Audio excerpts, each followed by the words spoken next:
പൊങ്ങലൊക്കെ വരാൻ പോകുമല്ലേ, അപ്പോൾ കുറച്ച് ഷോപ്പിംഗ് നടത്താമെന്ന് വിചാരിച്ചു. അങ്ങനെ ഞങ്ങൾ ചിക്പേട്ടയിലോട്ടാണ് പോകാൻ തീരുമാനിച്ചത്.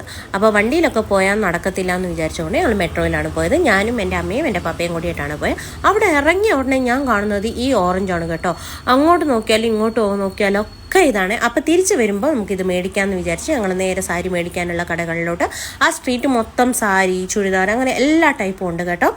നല്ല പിന്നെ അവിടെ ഓരോരുത്തരിങ്ങനെ നിന്നിട്ട് നമ്മളെ വിളിക്കുകയൊക്കെ ചെയ്യും. അപ്പം നമുക്കിഷ്ടമുള്ള കടകളിലും കയറാം. അവർ പറയും നമുക്ക് ഇത്ര ഡിസ്കൗണ്ട് ഉണ്ടെന്നൊക്കെ പറഞ്ഞിട്ട്. പക്ഷേ ഞങ്ങളെന്നും പോകുന്ന 2-3 കടകളിലോട്ടാണ് ഞങ്ങൾ കയറിയത്. അങ്ങനെ അവിടെ സാരി മേടിച്ച് തിരിച്ചിറങ്ങിയപ്പോൾ എനിക്ക് വിശന്നപ്പോൾ പപ്പ എനിക്ക് കടല മേടിച്ച് തന്നു. ഞാൻ ആ കടലയും തിന്നു. പിന്നെ കുറച്ച് ജ്വല്ലറി സാധനങ്ങൾ, അങ്ങനെ കുറേ കാര്യങ്ങളൊക്കെ മേടിച്ചു. പിന്നെ അമ്മ കുറേ ചെടി മേടിക്കും. അമ്മയ്ക്ക് ഇതിൽ ചെടിയുടെ പ്രാന്താണ് കേട്ടോ. കുറച്ച് ചെടിയെല്ലാം മേടിച്ച് കഴിഞ്ഞ് ഞങ്ങൾ തിരിച്ച് വരുമ്പം നോക്കുന്നത് ഓറഞ്ചിന് 200 രൂപയാണ് അവർ റേറ്റ് പറഞ്ഞത്. ഞാൻ ബാർഗിൻ ചെയ്ത് 180 റുപ്പീസിന് ഞാൻ 2 പേരും ഓരോ കിലോ വെച്ച് ഞങ്ങൾ ഓറഞ്ച് മേടിച്ചു. പിന്നെ ഞങ്ങൾ ശ്രീരാമപുരത്ത് പോകണമെന്ന് വിചാരിച്ചപ്പോൾ വീണ്ടും ഞങ്ങൾ മെട്രോ സ്റ്റേഷനിലോട്ട് പോയി. അവിടെ ഒരു ഓട്ടോ പിടിച്ചത് രാമചന്ദ്രപുരത്തിലോട്ട് പോയിട്ട് ഞങ്ങളവിടെ കുറേ മെറ്റീരിയൽസാണ് കേട്ടോ അവിടെ ശ്രീരാമപുരത്ത്.